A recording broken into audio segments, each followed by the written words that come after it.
Oh my gosh. There's the remote. Projected to win the election. Listen it. Congressman John Lewis, before his passing, wrote, "Democracy is not a state, it is an act." And what he meant was that America's democracy is not guaranteed. It is only as strong as our willingness to fight for it.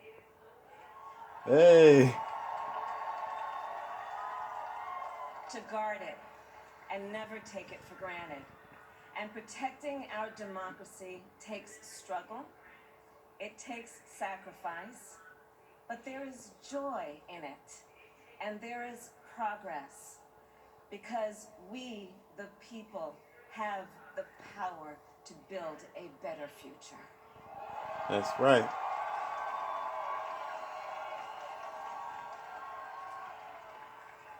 And when our very democracy was on the ballot in this election, with the very soul of America at stake, Close the door so and there's the no world echo. watching, No echo. you ushered in a new day for America.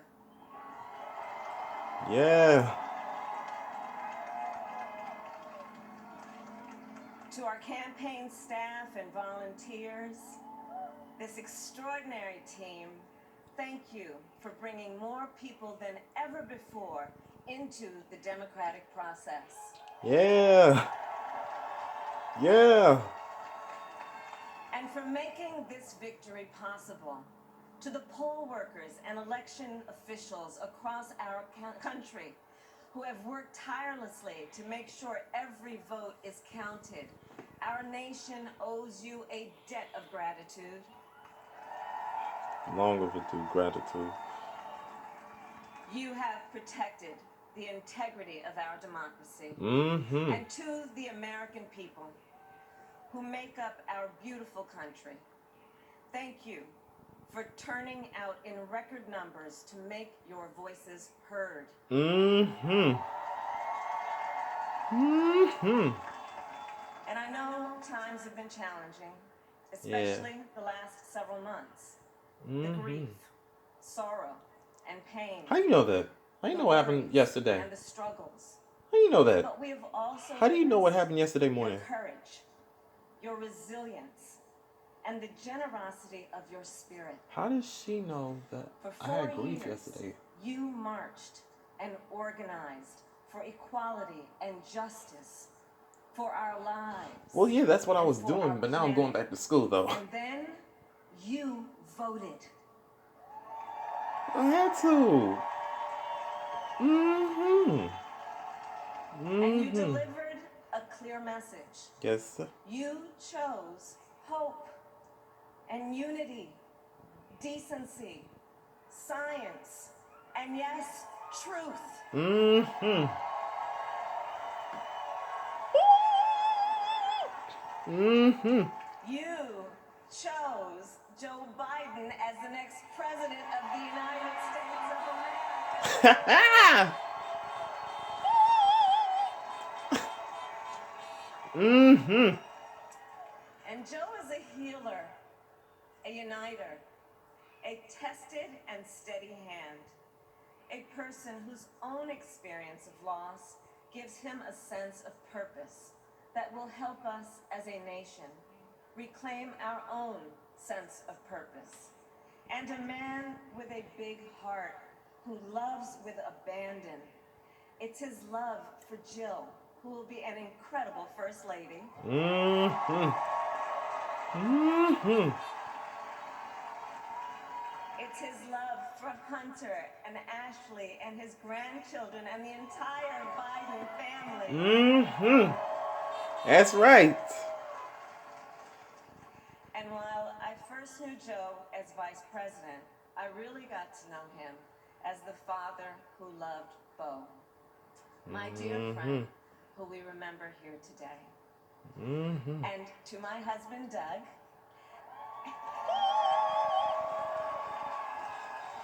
and our children, Cole and Ella, and my sister, Maya, and our whole family. I love y'all more than I can ever express. We love you too. Even though I'm not a part of your family, but We are so grateful to Joe and Jill for welcoming our family into theirs on this incredible journey. And to the woman most responsible for my presence here today, my mother, Shamala Gopalan Harris, who is always in our hearts. what the? When she came here from I don't know India how at to the age spell of it. 19, she maybe didn't quite imagine this moment. But she believed so deeply in an America where a moment like this is possible. And so I am thinking about her and about the generations of women, black women,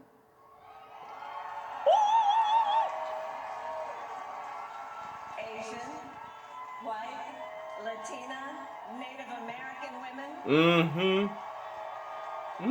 throughout our nation's history have paved the way for this moment tonight.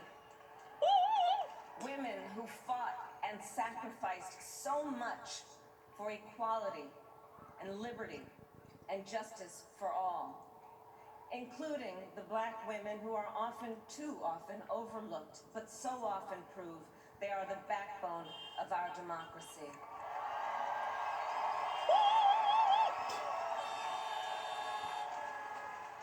All the women who have worked to secure and protect the right to vote for over a century, 100 years ago with the 19th Amendment, 55 years ago with the Voting Rights Act, and now in 2020 with a new generation of women in our country who cast their ballots and continued the fight for their fundamental right to vote and be heard. That's right. Tonight I reflect on their struggle, their determination, and the strength of their vision to see what can be unburdened by what has been. And I stand on their shoulders. And what a testament it is to Joe's character that he had the audacity to break one of the most substantial barriers that exists in our country and select a woman as his vice president. That's right. Yes. Come on, somebody. Come on. But while I may be the first woman in this office, I will not be the last.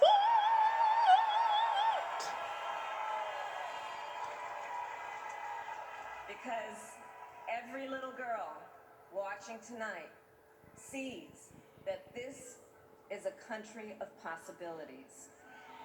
And to the children of our country, regardless of your gender, our country has sent you a clear message. Dream with ambition, lead with conviction, and see yourselves in a way that others may not, simply because they've never seen it before. But know that we will applaud you every step of the way.